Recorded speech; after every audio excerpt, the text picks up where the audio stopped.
Itu adalah pagi Selasa yang tenang di dalam Vatikan. Setelah pertemuan rutin Kuria selesai, sebagian besar orang menduga Paus Leo ke-14 akan kembali ke kediamannya atau bertemu dengan para penasihat untuk pengarahan hari itu. Namun, ia justru membubarkan semua orang hanya dengan lambaian tangan dan meminta untuk dibiarkan sendiri. Permintaan itu bukan hal yang aneh. Ia dikenal karena sering memilih kesendirian, tetapi apa yang ia lakukan selanjutnya mengejutkan bahkan para pembantunya yang paling dekat. Ia memanggil Monsinyur Bellini, seorang rohaniwan lanjut usia yang lembut dalam bicara dan telah lama menjabat sebagai penjaga harta karun Vatikan. Bellini, yang kini berusia lebih dari 80 tahun, telah menyaksikan banyak hal selama puluhan tahun di bawah batu-batu kuno Basilika Santo Petrus, tetapi tidak ada yang bisa mempersiapkannya untuk apa yang akan diminta oleh Sri Paus. "Bawa aku ke ruang terdalam," kata Paus dengan lembut, namun dengan tekad yang tak bisa disangkal. Bellini menatapnya, tak yakin apakah ia mendengarnya dengan benar. "Yang mulia, ke tempat yang paling dalam, ruang penyimpanan inti." Leo mengangguk. "Ya, aku ingin melihat apa yang telah lama dikunci di sana." Kata-kata itu menggantung berat di udara. Tidak ada paus yang sedang menjabat yang meminta untuk mengunjungi ruang tersebut dalam beberapa dekade terakhir. Tradisi secara diam-diam telah menyelimuti tempat itu dengan tabir. Sebuah pelupaan yang penuh rasa hormat atas hal-hal yang aneh, mengganggu, dan belum diklaim. Beberapa orang mengatakan itu lebih baik tetap begitu, lebih aman. Barang-barang yang disimpan di kamar itu bukan karena berbahaya, tetapi karena mengusik batin. Namun demikian, Bellini mematuhi. Ia membungkuk sedikit dan mulai memimpin Paus melewati serangkaian lorong. Melewati para kardinal dan penjaga yang menatap dengan campuran keterkejutan dan rasa penasaran. Mereka masuk ke dalam lift yang membawa mereka 3 lantai ke bawah tanah. Dari sana, mereka melanjutkan dengan berjalan kaki, melewati pintu-pintu terkunci, gerbang sensor otomatis, dan lorong-lorong yang telah dilupakan, hingga dinding-dindingnya berubah dari marmer menjadi batu yang dipahat. Bagian terakhir dari perjalanan, itu sunyi, hanya diselingi oleh dengungan mekanis dari sistem pengatur suhu. Vatikan tidak segan mengeluarkan dana demi melestarikan apapun yang disembunyikannya. Saat mereka mendekati sebuah pintu besi besar, satu-satunya suara yang terdengar berasal dari ketukan lembut tongkat Bellini dan langkah kaki Paus yang mantap. Batu-batu di sini tampak lebih gelap, lebih tua. Udara mulai terasa dingin, hampir lembab. Cincinnya sudah tidak ada di sana, tetapi keberadaannya masih terasa, beratnya, kehangatannya, dan rasa yang tak terbantahkan bahwa ia telah dipilih dengan cara yang tidak pernah ia minta. Ia hanya memakainya selama beberapa menit, namun perasaan itu terpatri padanya sedalam kenangan paling kuat dalam masa imamatnya. Ia belum memberitahu siapapun, bahkan kepada para pembantu terdekatnya. Tidak tentang kunjungan itu, tidak tentang apa yang ditunjukkan Bellini kepadanya, dan tidak tentang nama yang terukir dalam emas jauh sebelum ia dipanggil sebagai bapa. Suci doat sore itu, ia meminta Bellini kembali. Saat Monsinyur itu memasuki ruang kerja pribadi, ia membungkuk diam-diam, ekspresinya tak terbaca. Paus Leo menunjuk ke kursi di seberangnya dan berkata, "Kita akan kembali." Mata Bellini berkedip, terkejut. "Kembali ke ruang penyimpanan." "Bukan," kata Leo. "Lebih dalam, ke arsip sekunder." Ada jeda, cukup panjang untuk keraguan muncul. Bellini tahu apa artinya itu. Lebih sedikit orang yang pernah berjalan di lorong arsip sekunder daripada yang pernah duduk di kursi kepausan. Itu bukan ruang penyimpanan relik atau emas. Itu adalah ruang penyimpanan catatan, debu, perkamen, tinta, dan kenangan. Jenis kenangan yang lebih panjang dari usia manusia, bahkan paus sekalipun. Mereka kembali dalam keheningan. Jalurnya bahkan lebih tua dari jalan masuk ke ruang harta. Dinding yang sudah puluhan tahun tidak tersentuh hanya diterangi oleh lampu kecil yang tertanam di lantai batu. Saat gerbang besi terakhir berderit terbuka, udara yang menyambut mereka terasa tebal oleh waktu. Bukan bau busuk atau pembusukan, tapi aroma tinta dan waktu yang padat tak tergoyahkan. Rak-raknya dipenuhi dengan volume yang dijilid kulit kambing, kulit sapi, dan terkadang kertas yang begitu rapuh hingga hancur hanya karena napas yang salah. Ini bukan arsip yang bisa dilihat turis. Ini bukan koleksi yang dikatalogkan untuk umum. Ini adalah ingatan terdalam gereja. Fragmen-fragmen abad. Ditulis tangan oleh mereka yang tahu terlalu banyak namun memilih diam. Bellini bergerak dengan keyakinan orang yang telah menghabiskan hidupnya di tempat itu. Ia berhenti di satu rak, lalu menarik sebuah volume tebal berwarna merah dari tengahnya. Di sampulnya hanya tertulis 1 tahun, 1938. Ia meletakkannya dengan hati-hati di meja marmer, menyapu permukaannya bersih sebelum membuka. Paus berdiri di sampingnya, menunduk saat halaman-halaman itu dibalik. Dan di sana tertulis catatannya. 1 cincin signet emas. Tidak dipesan. Tidak ada tanda pembuat. Tidak ada bula kepausan. Tidak ada perintah seremoni. Hanya 1 ukiran. Leo ke-14, Wakil Kristus. Sunyi panjang mengikuti saat kedua pria itu menatap tinta itu. Leo menghela napas perlahan. Tidak ada catatan pemalsuan. Bellini menggeleng. Tidak ada catatan tambahan sama sekali. Tak ada yang resmi. Dan yang lebih penting, tak ada protes. Siapapun yang menulis ini, mencatatnya sebagai fakta, bukan dugaan. Leo mengernyit, matanya memindai bagian tepi halaman. Lalu sesuatu menarik perhatiannya. Di bagian bawah halaman, tepat di bawah entri ketikan, ada 1 baris kecil yang ditulis tangan dengan tinta berbeda. Hanya boleh dibuka saat ia mengenalinya. Jantung Leo terasa berhenti sesaat. Ia menoleh ke Bellini. Apakah itu memang sudah tertulis di situ? Wajah Bellini memucat. Saya tidak ingat. Saya sudah membaca halaman ini berkali-kali. Saya tidak pernah melihat baris itu. Leo meraih pena. Terjemahkan, katanya. Bellini ragu sejenak, lalu menulis di tepi halaman. Hanya boleh dibuka saat ia mengenalinya. Begitu pena terangkat, dari kertas, sesuatu terjadi. Retakan samar muncul di antara halaman-halaman itu, seperti celah terbuka perlahan, bukan robekan, bukan kerusakan, hanya pembukaan yang sunyi. Bellini mundur, terkejut. Leo mencondongkan tubuh. Di antara jahitan jilidnya, tersembunyi begitu rapi seolah menjadi bagian dari punggung buku, ada selembar perkamen terlipat. Ia menariknya dengan hati-hati. Kertas itu rapuh tapi utuh. Tidak ada segel, tidak ada tanda air, tidak ada kop resmi, hanya 1 baris. Ia yang namanya telah diukir sebelum ia terpilih harus bersiap bukan untuk memerintah tetapi untuk bertahan. Keheningan yang lebih dalam dari apapun di ruangan itu menyelimuti mereka. Leo membalik perkamen itu. Di bagian bawah tertulis 1 kata. Diterima. Di sebelahnya, dengan tinta merah yang memudar, ada 1 sidik jari. Bellini berbisik. Sudah, berapa lama ini berada di sini? Leo menggeleng. Jika ini dimasukkan setelah penjilidan, berarti seseorang tahu apa yang mereka sembunyikan, dan kepada siapa itu ditujukan. Paus melipat perkamen itu 3 kali, perlahan, penuh hormat. Ia tidak mengembalikannya ke dalam buku catatan. Ia menyelipkannya ke dalam saku jubah bagian dalam. Mereka kembali dalam keheningan sekali lagi. Tapi kali ini, keheningannya berbeda. Bukan keheningan misteri. Ini adalah keheningan kepastian. Perasaan bahwa sesuatu yang lebih besar dari mereka berdua telah menggerakkan bidaknya. Malam itu, Paus Leo duduk sendirian di kediamannya. Para asistennya telah ia bubarkan. Lampu-lampu redup. Brefirnya terbuka di atas meja, tetapi halamannya belum ia balik selama berjam-jam. Pikirannya berputar pada 1 kebenaran. Seseorang tahu ia akan dipilih. Bukan oleh konklav, bukan oleh para kardinal, melainkan oleh kehendak lain, oleh benang yang lebih dalam yang telah menjahit namanya ke dalam emas sebelum dunia mengenalnya. Ia bangkit dan berjalan ke meja tulis. Di laci kecil, terletak cincin nelayan yang telah ia kenakan sejak hari pemilihannya. Ia mengangkatnya, menahannya ke arah cahaya.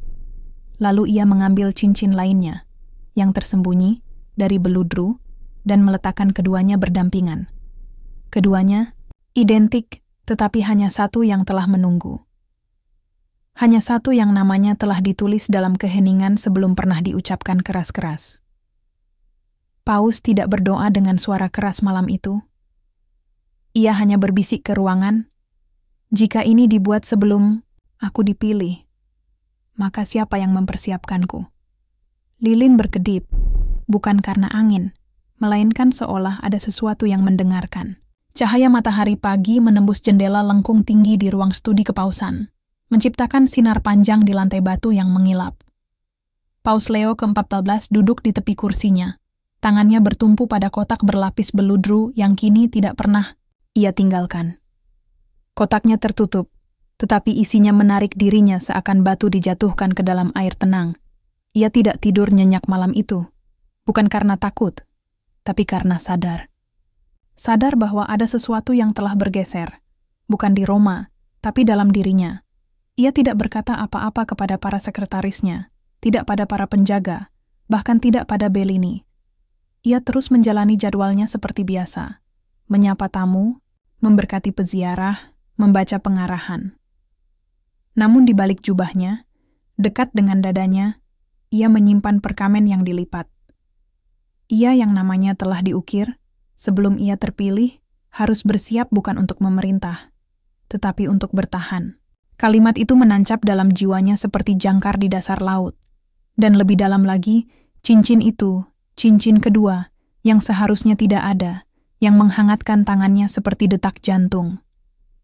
Malam harinya, saat istana menjadi sunyi dan langkah, kaki di lorong mulai menghilang, Leo kembali ke ruang studinya. Ia membubarkan stafnya lebih awal dari biasanya, mengaku ingin waktu untuk merenungkan homili. Sendirian, ia menyalakan sebatang lilin dan duduk di kursi yang kini ia anggap bukan sebagai takhta, tapi sebagai tempat mendengarkan. Ia membuka kembali kotaknya.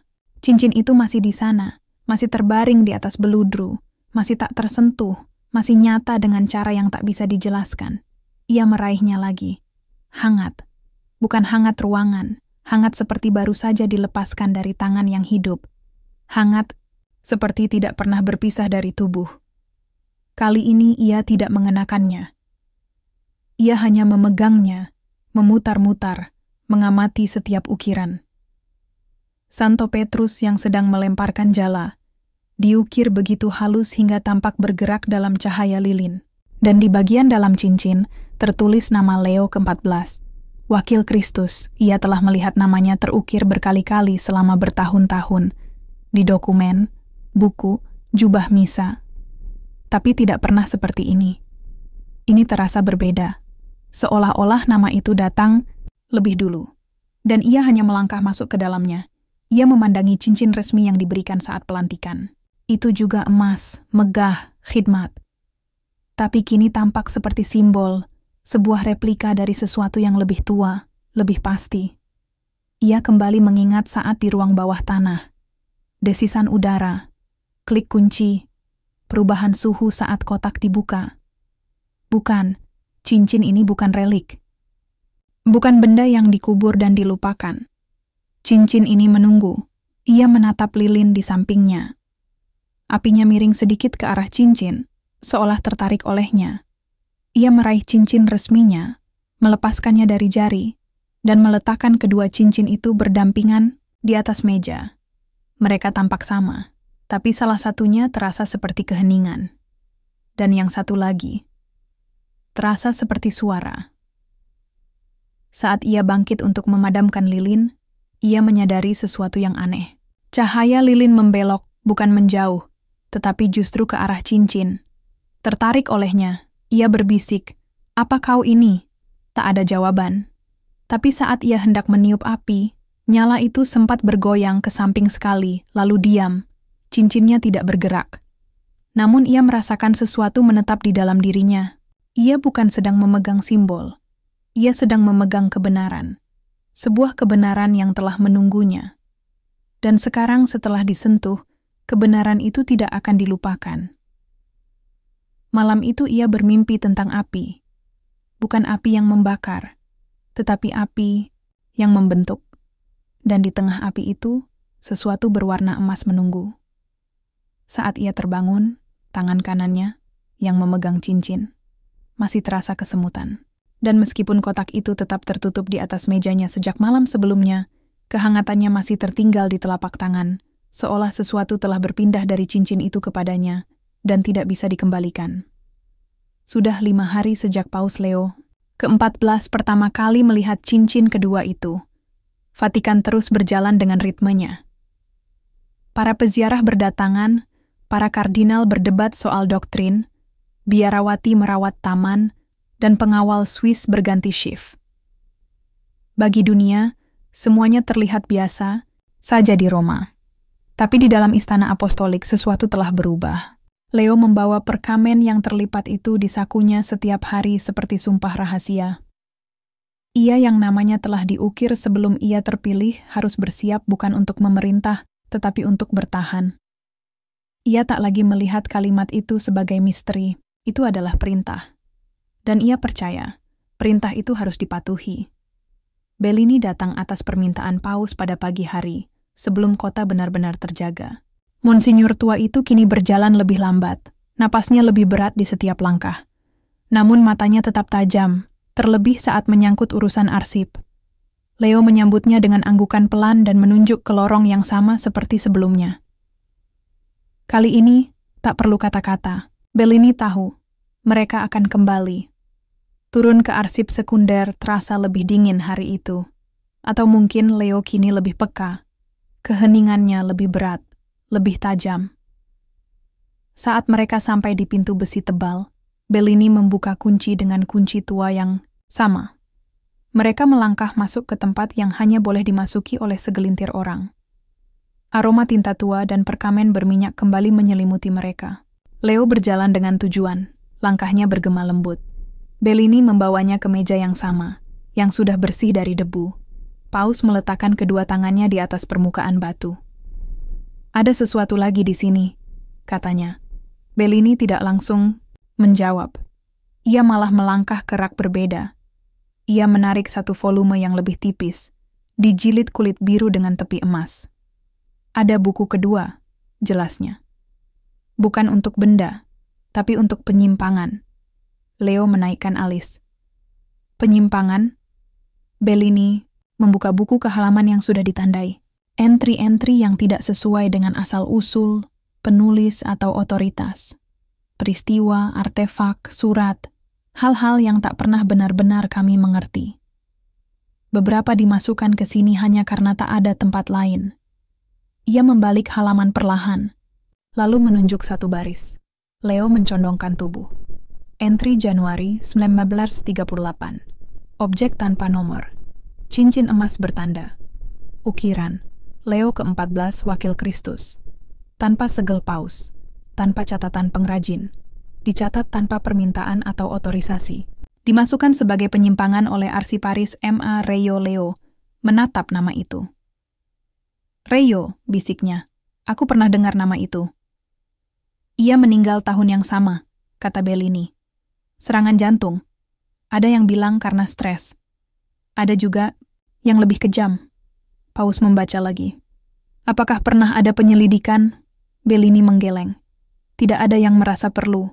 Ia teliti, jujur, mungkin sedikit aneh, tapi setia pada gereja. Tak ada yang meragukan catatannya. Mereka hanya mengabaikannya. Jari-jari Leo menyentuh halaman itu perlahan. Tinta di sana tampak lebih gelap dari entry lainnya, mungkin lebih baru, atau ditulis dengan tekanan lebih besar. Seolah Reyo tahu betapa beratnya yang ia tulis. Lalu Leo melihat sesuatu yang aneh. Di tepi entry, sedikit pudar, ada catatan tangan. Bukan tulisan Reyo, tinta dan tekanan pena berbeda. Ia memiringkan buku ke arah cahaya. Catatan itu berbunyi, ia akan datang saat apinya siap. Leo menatap Bellini. Kau pernah lihat ini? Belum, akunya. Tapi itu tidak aneh. Buku ini memilih kapan ia ingin dibaca. Leo tidak bertanya lebih jauh. Beberapa hal tak butuh penjelasan. Ia menutup buku kulit biru itu dan meletakkan tangannya di atas sampulnya. Lalu ia berkata pelan, ada satu buku lagi, yang tua. Aku melihatnya di rak paling atas. Hitam, tak berlabel. Bellini ragu. Yang itu sudah lebih dari 60 tahun tidak disentuh. Kalau begitu, sudah waktunya, jawab Paus. Monsinyur, itu mengangkat buku itu dengan sangat hati-hati, seperti benda suci. Ia meletakkannya di depan Paus, yang perlahan membukanya. Halaman-halamannya rapuh, tinta-tintanya memudar. Tak ada entry resmi, hanya catatan-catatan acak dengan berbagai tulisan, tangan. Kemudian Leo berhenti di satu halaman. Di tengah halaman, digarisbawahi 2 kali. Ia akan mengenakan nama sebelum nama itu diucapkan. Di bawahnya, 1 baris lagi. Cincin itu bukan untuk menegaskan identitas, tapi untuk menjaga.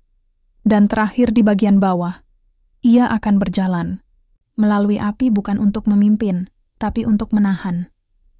Leo membaca halaman itu berulang kali. Bellini duduk diam di seberangnya. Ia tahu betul untuk tidak mengganggu seseorang yang sedang berdialog dengan takdir. Paus menutup buku itu perlahan, dengan sikap penuh hormat.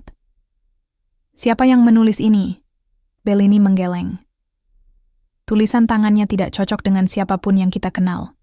Beberapa halaman memiliki tanggal, tapi yang ini tidak. Leo berdiri. Mari kita kembali. Mereka mengunci kembali arsip itu. Tangga terasa lebih panjang kali ini. Saat mereka kembali ke permukaan, cahaya matahari hampir menyilaukan. Hidup harian di Vatikan berlangsung seperti biasa, tak menyadari apa yang telah dilihat 2 orang di bawah tanah itu. Malam itu, kembali di ruang studinya, Leo meletakkan entry dari buku biru dan catatan dari buku hitam berdampingan di mejanya. Lalu ia membuka kotak beludru dan memandangi cincin kedua itu sekali lagi. Ia belum memakainya lagi sejak hari pertama, namun kenangannya melekat padanya. Ia membalik cincin itu di tangannya, setengah berharap sesuatu yang baru muncul. Tak ada. Belum, ia menyelipkannya lagi ke jarinya. Cincin itu pas sempurna. Lagi dan lagi. Kehangatannya kembali, tetapi kali ini tidak hanya hangat. Ia berdenyut. Ia duduk dalam gelap, satu-satunya cahaya datang dari lilin di dekat jendela. Dan dalam keheningan, tanpa ada yang mendengar, ia berbisik pada pertanyaan yang telah tumbuh di hatinya sejak pertama kali pintu ruang bawah tanah dibuka. Apakah ini dibuat untukku? Ia berhenti. Ataukah aku dibuat untuk ini? Tak ada jawaban. Tapi di luar, di Taman Vatikan, angin berhenti. Dan dalam cahaya lilin, cincin itu berkilau sekali. Bukan dengan kemegahan, tetapi dengan kenangan. Keheningan istana apostolik malam itu lebih dalam dari biasanya. Bahkan desiran langkah dan bisikan biasa di balik koridor marmer terasa seolah meredam diri. Paus Leo ke-14 duduk kembali di ruang studinya. Kotak itu terbuka di atas meja. Cincin kedua masih di dalam, diam, tapi tak pernah benar-benar tenang di pikirannya. Hari itu, ia kembali dari arsip sekunder dengan lebih banyak pertanyaan daripada jawaban. Setiap kunjungan hanya membuka satu lapisan misteri baru, satu benang lagi untuk diikuti dalam labirin waktu. Entry dalam buku, catatan-catatan tangan, nama yang diukir puluhan tahun sebelum pemilihannya, semuanya mengarah pada sesuatu yang menolak menyebut dirinya sepenuhnya. Tapi Leo tahu, sesuatu itu semakin mendekat. Ia mengambil kembali buku merah yang ditunjukkan Bellini beberapa hari lalu, buku tahun 1938. Ia telah membaca entry itu berkali-kali, setiap kalimat kini telah ia hafal. Tapi entah mengapa, bagian yang muncul setelah diterjemahkan tetap menggugah hatinya. Hanya boleh dibuka saat ia mengenalinya. Ia menelusuri kalimat itu dengan jari, mengingat retakan tipis yang muncul di punggung buku. Itu bukan lipatan biasa. Itu terasa seperti sesuatu yang disengaja, sebuah retakan dalam struktur dan waktu. Seolah buku itu pun menunggunya. Ia menahan napas dan menekan lembut sepanjang jahitan buku. Dan di sana, masih retakannya yang sama, tipis dan samar. Dengan kehati-hatian seperti seseorang yang sedang menangani hosti kudus, Leo menyelipkan jarinya ke dalam celah itu dan merasakan sesuatu yang lembut, kering, dan kuno. Ia menarik keluar selembar perkamen tipis, terlipat 3. Ujung-ujungnya rapuh, menguning dimakan usia. Tak ada segel, Tak ada lambang, tak ada lencana kepausan. Ia membukanya perlahan. Satu baris teks menatap balik padanya.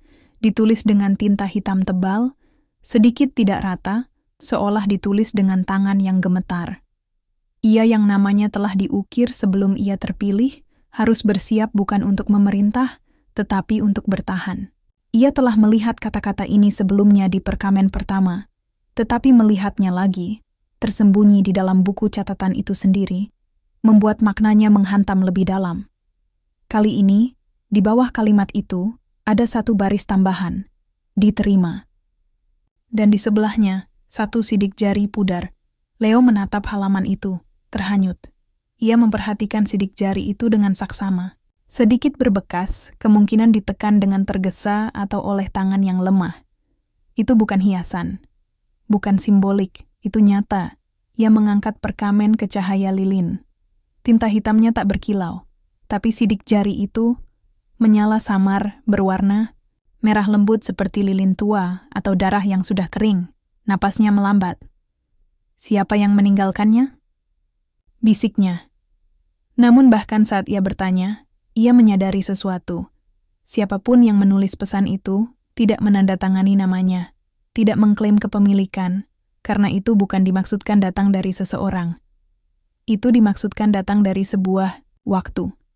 Dan entah bagaimana, waktu itu adalah sekarang. Ia melipat perkamen itu kembali dan memasukkannya ke saku jubah.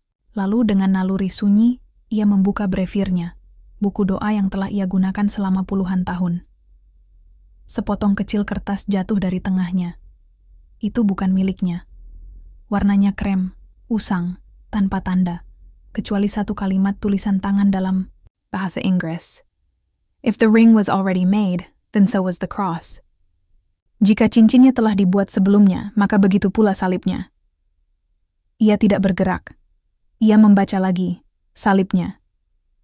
Ia berdiri dari meja, dan berjalan perlahan ke lemari kayu kecil di samping jendela.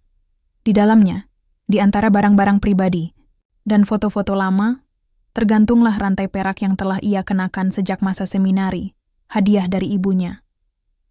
Dan pada rantai itu, salib kayu kecil dan sederhana. Ia mengangkatnya dari laci. Kayunya gelap dimakan usia, pinggirannya aus. Ia telah menyimpannya erat selama malam-malam panjang misi di Peru, selama misa pribadi, dan selama saat-saat paling tidak pasti dalam masa episkopalnya. Tapi tidak pernah terasa lebih dibutuhkan daripada saat ini. Ia berjalan kembali ke meja dan meletakkan salib itu di samping cincin kedua. Dua simbol, satu dipilihkan ibunya. Satu telah disiapkan bahkan sebelum ia tahu namanya. Ia duduk kembali dan berbisik. Jika keduanya telah disiapkan untukku, lalu siapa yang menyiapkan aku? Lilin, di sampingnya bergetar, bukan oleh angin, tetapi seolah oleh napas. Napas suci, mungkin. Ia tidak tahu, tapi ia juga tidak takut. Ia membiarkan kedua benda itu tetap di meja dan menoleh ke jendela, memandangi cahaya kota Roma di bawah sana. Kota itu tampak tak menyadari beban yang menggantung di hatinya. Tapi mungkin memang begitu seharusnya. Dunia bukan yang harus menanggungnya. Ialah yang harus melakukannya. Keesokan paginya, ia bangun lebih awal, sebelum matahari terbit, sebelum lonceng, sebelum pertanyaan. Ia masuk ke kapelnya seorang diri dan duduk dalam doa. Cincin itu kembali di sakunya. Salib itu tergantung lagi di atas dadanya. Ia berdoa, bukan untuk jawaban, tapi untuk kekuatan. Kekuatan bukan untuk memimpin, tapi untuk bertahan, untuk menahan. Kemudian, hari itu saat para asistennya masuk, mereka menyadari sesuatu yang berbeda. Ia tampak tak berubah secara fisik, tapi ketenangan di sekelilingnya menjadi lebih dalam, seperti pohon yang akarnya menjalar lebih jauh semalaman. Bellini datang sesuai jadwal, membawa setumpuk surat resmi yang disegel. Ia meletakkannya dengan hati-hati di meja paus, tetapi berhenti sejenak saat melihat kotak terbuka berisi cincin kedua itu. Apakah ia berubah lagi? Tanyanya pelan. Leo menggeleng. Tidak secara fisik. Lalu menatap Bellini. Tapi, ada yang berubah. Sesuatu yang tua telah mengingat bahwa aku ada di sini. Bellini tidak bertanya apa maksudnya. Ia hanya membungkuk dan mundur satu langkah. Leo mengambil cincin itu lagi. Kali ini, ia tidak memakainya.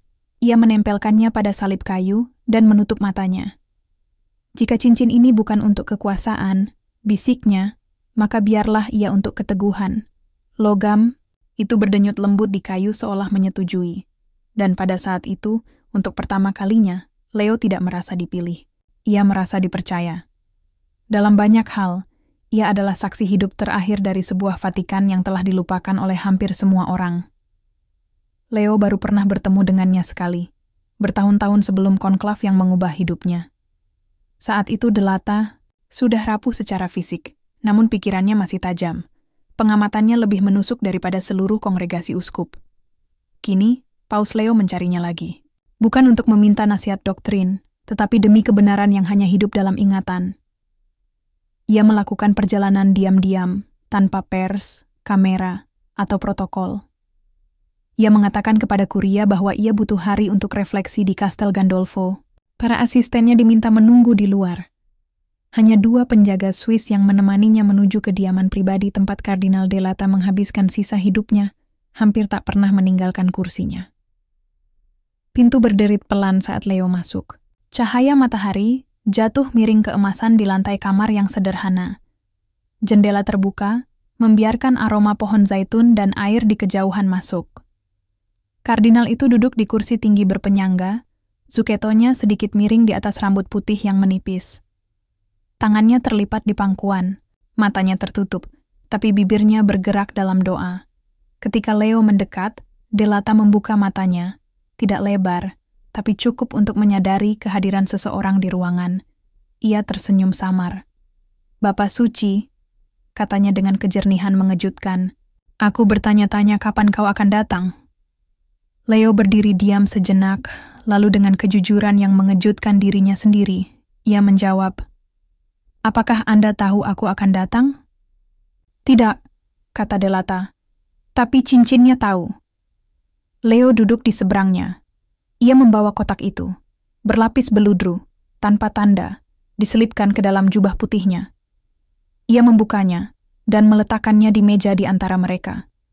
Delata tidak menyentuhnya. Ia hanya mengangguk. "Lebih berat, ya?" Leo memiringkan kepala. "Maksud Anda secara fisik?" "Tidak," kata Delata sambil menutup matanya lagi. "Berat dalam waktu." Hening panjang menyusul. Lalu Leo bertanya, "Apakah Anda pernah melihatnya sebelumnya?" "Sekali saja," bisik Delata. Tahun 1993, sesaat sebelum pelantikan Paus Paulus VI, arsip sedang diatur ulang. Aku menemukan catatannya. Kotaknya ada di sana, tersegel. Kartu di bawahnya hanya bertuliskan, "Jangan dikenakan dalam kesombongan, tetapi sebagai peringatan." Aku tidak pernah membukanya. "Tidak perlu." Leo mengamati pria tua itu. "Ada rumor di arsip," katanya pelan, "bahwa beberapa nama telah ditulis sebelum mereka dipilih. Bukan oleh konklav, tapi oleh sesuatu yang lain." Delata tersenyum lembut. "Nubuat?" Leo ragu. "Persiapan. Itu berbeda." Delata mengangguk. "Nubuat memberitahu siapa. Persiapan menjelaskan kenapa." Leo bersandar. "Lalu kenapa aku?" "Itulah bagian yang tidak pernah ditulis," jawab sang kardinal. Paus menghela napas. "Ada catatan tersembunyi di buku catatan, tertulis. Dia yang mengenali cincin ini harus bersiap bukan untuk memerintah, tetapi untuk bertahan." Delata mengangguk lambat. "Kalau begitu, musimnya lebih dekat dari yang kukira." Suara Leo merendah. "Apa maksudnya?" Kardinal tua itu memandang ke jendela. "Itu berarti, apa yang sudah kau tahu?" "Tidak," katanya lagi. "Engkau tidak diminta untuk memimpin gereja, Bapak Suci. Engkau diminta untuk menopangnya." Hening lagi. Hening yang begitu penuh hingga hampir bersuara. Di luar, ranting zaitun bergoyang oleh angin yang tidak sampai ke jendela. Leo membuka kotak lagi dan menatap cincin itu. "Aku tidak pernah meminta ini." "Petrus juga tidak," jawab Delata. Leo mengusap ukiran di cincin itu dengan ibu jarinya. "Lalu, apa yang harus kulakukan dengannya?" Simpan dekat, kata Delata. Pakai saat kau harus, tapi ingat apa sebenarnya cincin itu? Leo menatapnya. Sebuah peringatan? Bukan, jawab Kardinal. Sebuah kesaksian. Api tidak membuat cincin itu. Cincin itu adalah bukti bahwa api itu telah terjadi. Leo bersandar, terbebani oleh segalanya. Ada satu hal lagi, katanya. Sebuah foto. Seorang sejarawan Yesuit yang meninggal tahun 1939 meninggalkan foto cincin itu tergeletak di atas meja di ruang harta Vatikan. Stempel waktunya menunjukkan bahwa itu diambil sebelum aku lahir. Delata terkejut. Jadi, cincin itu memang sudah dibuat. Ya, bisik Leo. Bahkan sebelum aku punya nama. Kalau begitu, biar aku bertanya sesuatu padamu, Bapak Suci, kata Delata, tiba-tiba bersandar ke depan dengan kekuatan mengejutkan. Jika Tuhan telah mengizinkan namamu diukir dalam emas sebelum kau dikenal, lalu apalagi yang telah Dia tulis yang belum kau lihat? Leo menutup kotaknya. Ia tidak menjawab.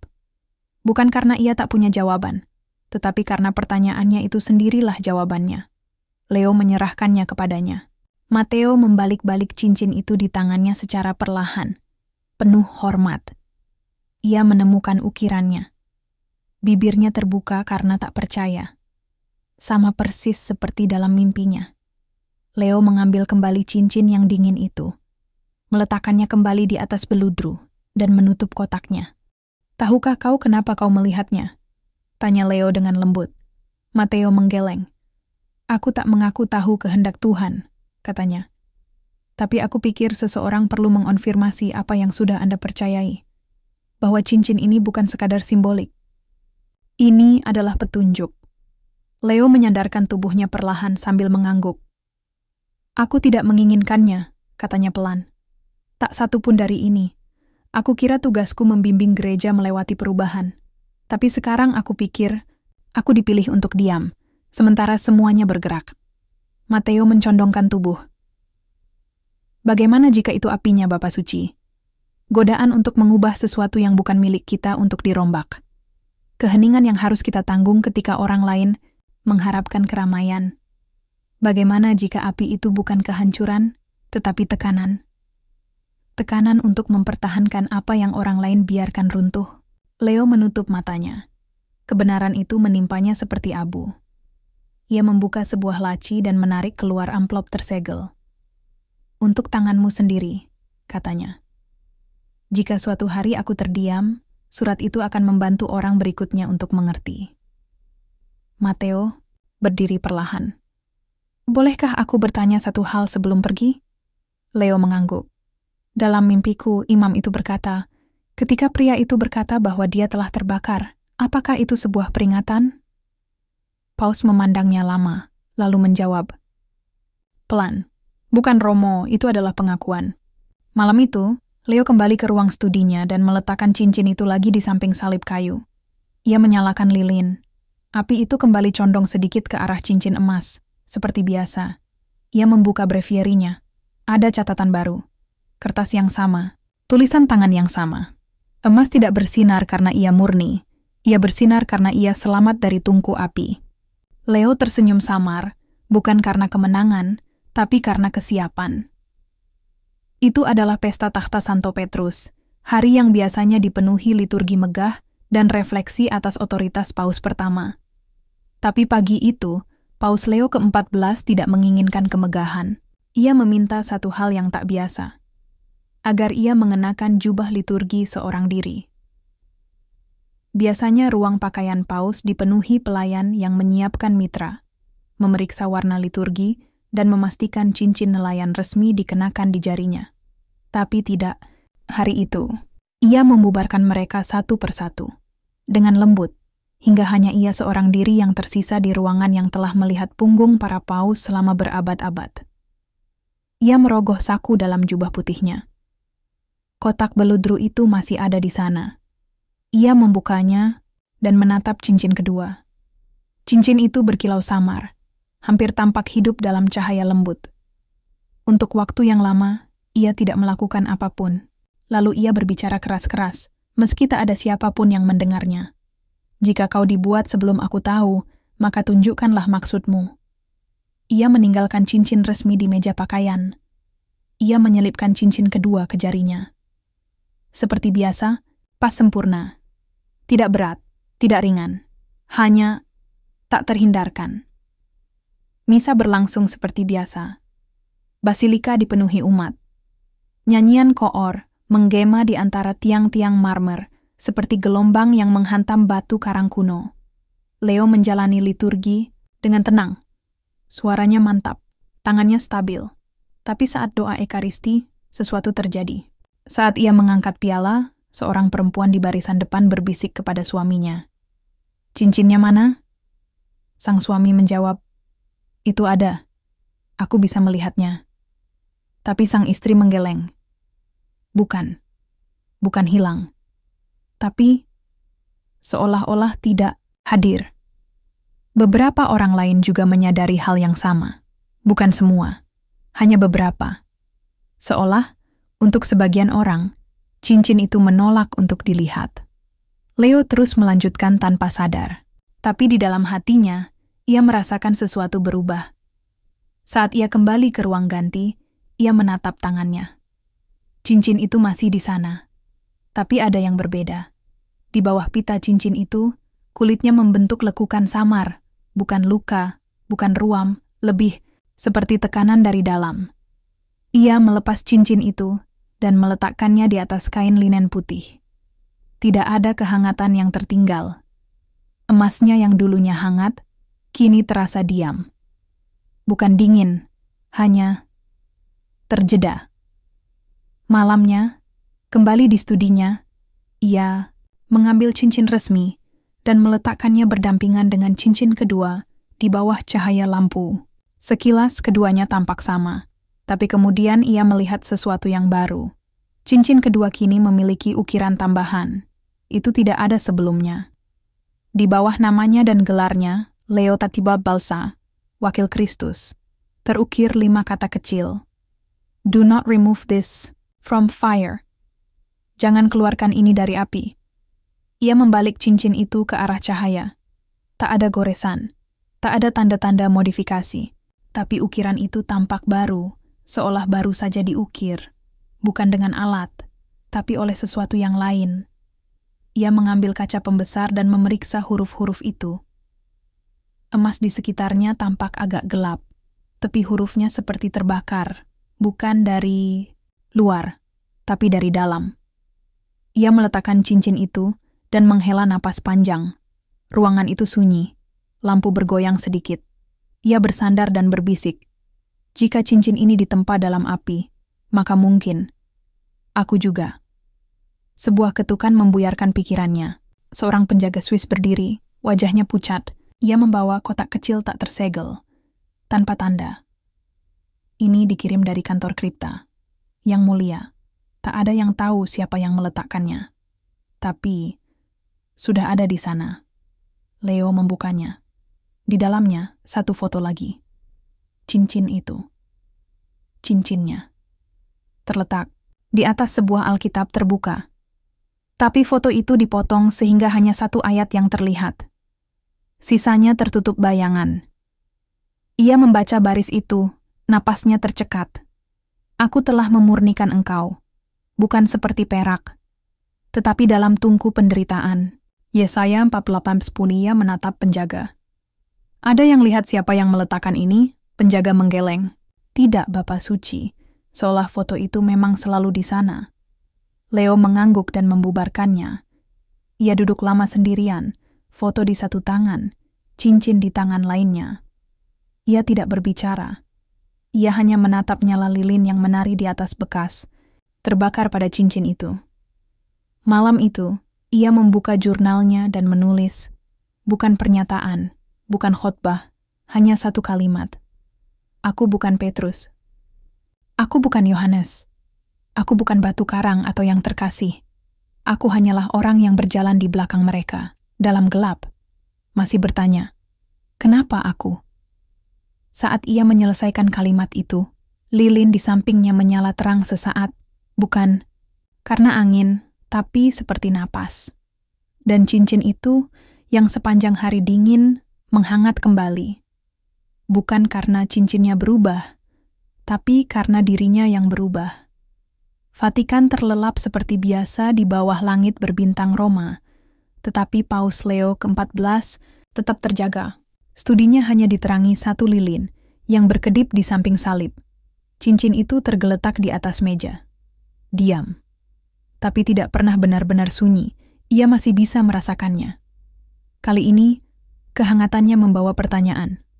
Atau peringatan. Leo bersandar ke depan, tangan terlipat seperti seorang seminaris yang hendak mengaku dosa pertama. Kata-kata dari Yesaya bergema di pikirannya. Aku telah memurnikan engkau. Foto itu masih di samping cincin. Ayat itu terlihat jelas meski cahaya meredup. Ia menutup matanya dan berbisik, kalau begitu, jangan biarkan aku keluar dari ini tanpa terbentuk. Udara bergeser perlahan. Sebuah bisikan gerak di ruangan, meski semua jendela tertutup. Lilin bergoyang ke samping sesaat, lalu diam kembali. Saat itulah, ia tahu waktunya telah tiba.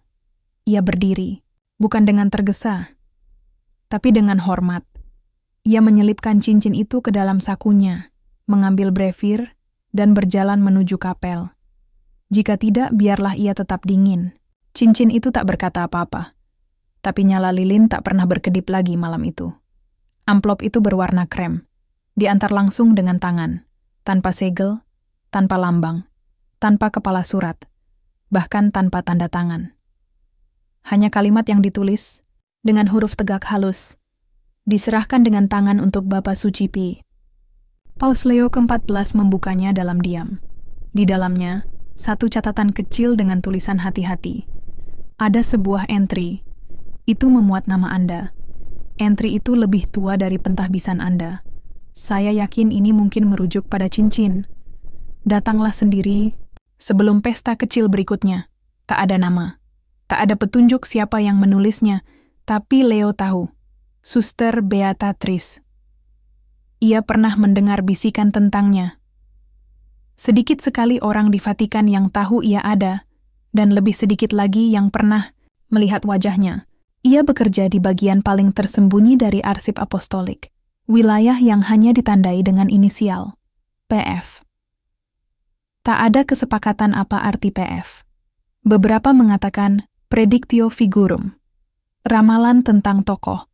Yang lain percaya itu lebih tua, terkait tradisi yang telah dilupakan bahkan oleh para kuratornya sendiri. Tapi satu hal pasti, Suster Beatrice punya akses. Dan ia telah menunggu. 3 hari kemudian, menjelang Vesper di malam sebelum sebuah pesta kecil, Paus Leo memasuki arsip itu seorang diri. Ia mengenakan jubah putih polos, tanpa pengawal, tanpa sekretaris. Ia melewati 2 pos pemeriksaan, berjalan di bawah 3 lengkungan batu, dan menyusuri lorong yang begitu remang, sehingga lampu-lampunya tampak lebih seperti kenangan daripada cahaya. Di ujung lorong, pintu kayu berat sedikit terbuka. Ia sudah menunggu. Ia berdiri di meja belakang, kecil, tenang. Jubahnya sederhana, wajahnya tua tapi damai, matanya tajam di balik kacamata kecil. Ia tidak membungkuk dalam, hanya mengangguk ringan, seperti orang yang lebih memahami beban dan kebenaran daripada upacara. Bapa Suci, katanya pelan. Terima kasih telah datang. Anda yang menulis catatan itu? Tanya Leo. Ya, jawabnya. Aku sudah menunggu puluhan tahun untuk menunjukkan ini kepada Anda. Ia mengambil sebuah buku besar yang dijilid kulit hewan dari bawah meja. Tak ada judul, tak ada tanggal. Hanya sebuah salib yang ditekan dalam-dalam ke kulit hingga hampir menembusnya. Ia membukanya dengan jari yang terlatih, membalik halaman perlahan, hingga berhenti di satu bagian di tengah buku. Ini, katanya. Leo mencondongkan tubuh. Halamannya ditulis dalam bahasa Italia, bukan Latin. Tulisan tangannya tegas, sengaja. Tanggal di sudut atas, 1953. Ia membaca baris pertama dengan lantang. Sebuah cincin kedua akan muncul kepada Leo ke-14, ditempa oleh tangan yang tak lagi diingat. Tenggorokannya mengencang, di bawahnya tertulis, ia tidak akan menjadi yang terakhir, tapi ia akan menjadi tembok. Leo menatap kata-kata itu. Ini ditulis 20 tahun sebelum aku masuk seminari, katanya pelan. Ya, jawab Suster Beatrice, dan tak ada yang bisa menjelaskan bagaimana. Siapa yang menulisnya? Tanya Leo. Ia ragu. Kami tidak tahu. Tulisan itu pernah dianalisis. Teori terbaik menyebutkan bahwa itu milik Kardinal Venui. Venui? Dahi Leo berkerut. Diplomat Vatikan yang menghilang tahun 1955? Ya, ia mengangguk. Ia lenyap tanpa jejak, tak ada jenazah, tak ada perpisahan, hanya hilang. Keheningan menyelimuti ruangan. Leo kembali menatap kalimat itu. Ia akan menjadi tembok. Ia membisikkan kalimat itu perlahan, seolah-olah itu telah diucapkan kepadanya dari waktu lain. Ini tidak terasa seperti ramalan, katanya. Bukan, jawab Beatrice lembut. Ini terasa seperti sesuatu yang ditanamkan. Dan itulah yang membuatku takut. Ia menutup buku itu perlahan, seolah melindungi isinya dari udara itu sendiri. Ada lagi, katanya. Ia mengambil kantung linen kecil dari bawah meja. Di dalamnya, dibungkus muslin yang memudar, ada fragmen perkamen yang sedikit hangus di tepinya. Seratnya rapuh tua. Ia menyerahkannya kepada Leo. Di atasnya, tertulis dengan tinta coklat pudar, "Do not remove this from fire." Jangan keluarkan ini dari api. Napas Leo tercekat. Ini kalimat yang sama dengan yang terukir di cincin. Aku tahu, katanya. Tapi perkamen ini lebih tua, jauh lebih tua. Berapa tua? Tintanya berusia sekitar 70 tahun. Tapi perkamen itu lebih dari 400 tahun. Leo menatap kata-kata itu. Jadi ini semua tidak dimulai dengannya. Ini sudah menunggunya. Ia menatap Beatrice. Ini bukan tentang aku. Bukan, Bapak Suci, jawabnya. Ini tentang sesuatu yang telah menunggu Anda. Ia berdiri dengan hati-hati, melipat perkamen itu dan menyelipkannya ke dalam jubahnya. Jaga buku itu tetap tersegel. Jangan beritahu siapapun.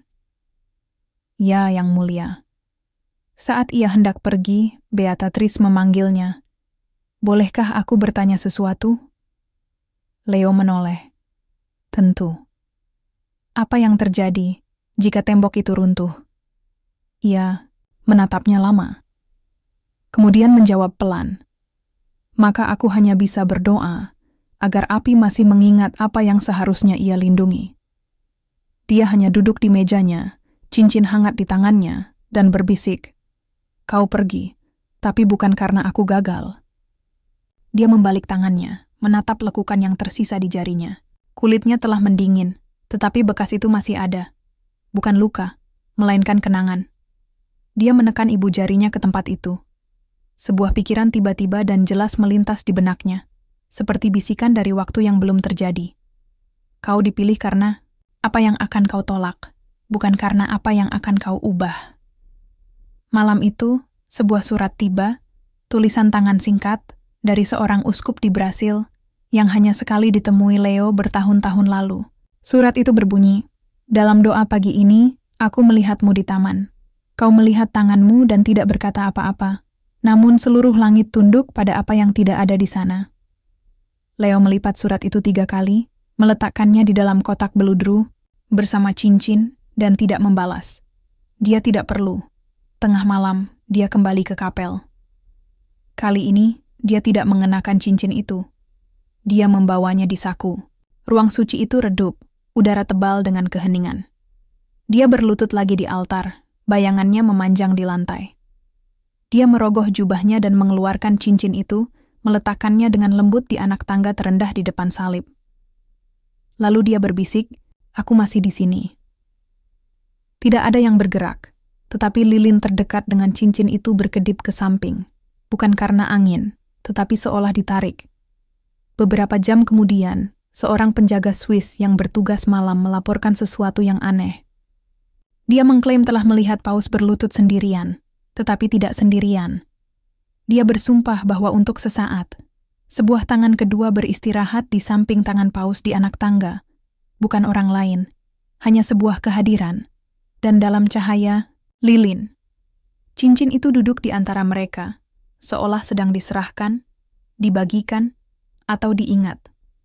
Pagi harinya, cincin itu masih ada. Namun Paus Leo ke-14 tampak berbeda, lebih tua, ya, tetapi tidak lemah. Dia tampak seperti seseorang yang telah kehilangan sesuatu dan menemukan makna dalam kehilangannya. Dia mengenakan cincin itu lagi, tetapi bukan sebagai simbol, melainkan sebagai luka. Keesokan paginya, Vatikan melanjutkan ritme biasanya. Lonceng berbunyi dari menara, bergema di seluruh piazza. Para peziarah berbaris ke lapangan Santo Petrus dengan peta dan rosario di tangan.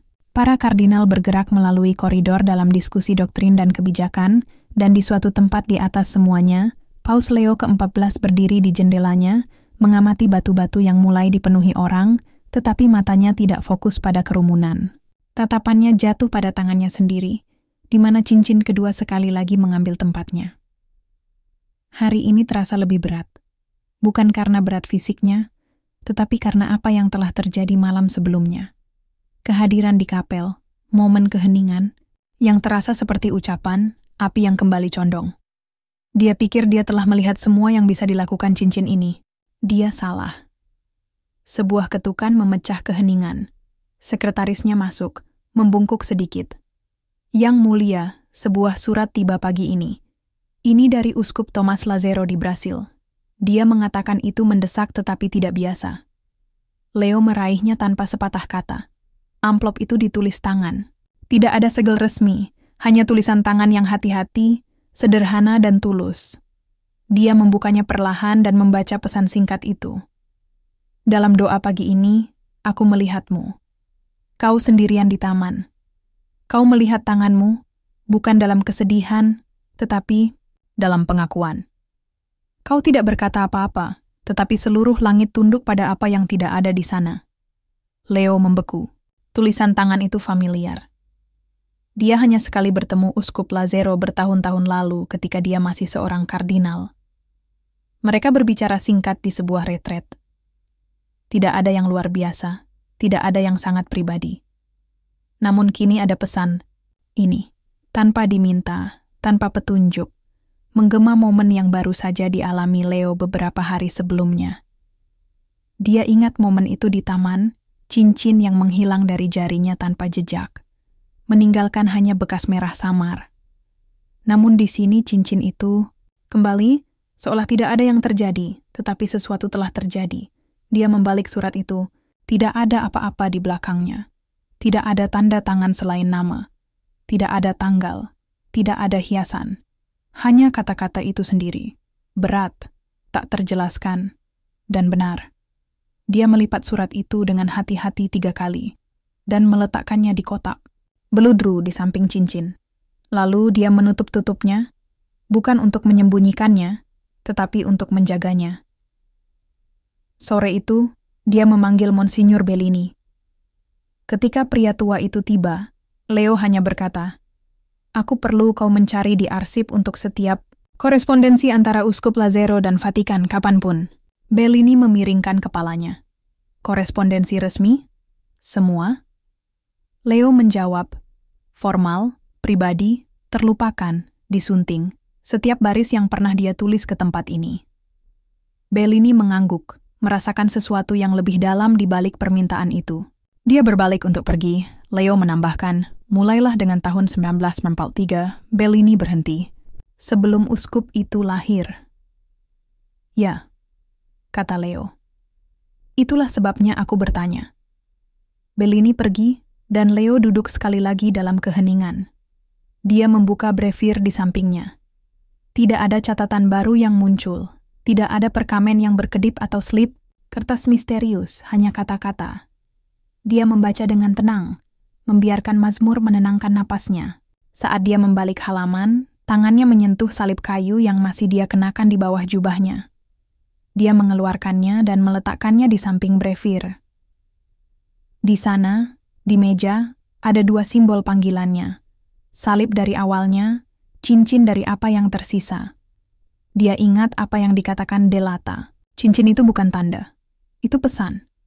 Dan sekarang pesan itu menyebar, tidak hanya melalui arsip dan ruang bawah tanah tersembunyi, tetapi melalui orang-orang. Imam dengan mimpi, biarawati dengan buku besar, kardinal dengan ingatan, dan sekarang, seorang uskup dari benua lain, menggema momen yang tidak mungkin dia ketahui. Leo berbisik, "Siapa lagi yang tahu?" Seolah menjawab, angin lembut menyapu tirai. Jendela tertutup.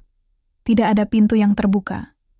Dia berbalik ke kotak, membukanya. Cincin itu masih ada. Dia mengambilnya, memutarnya di tangannya, dan kembali memeriksa ukiran itu.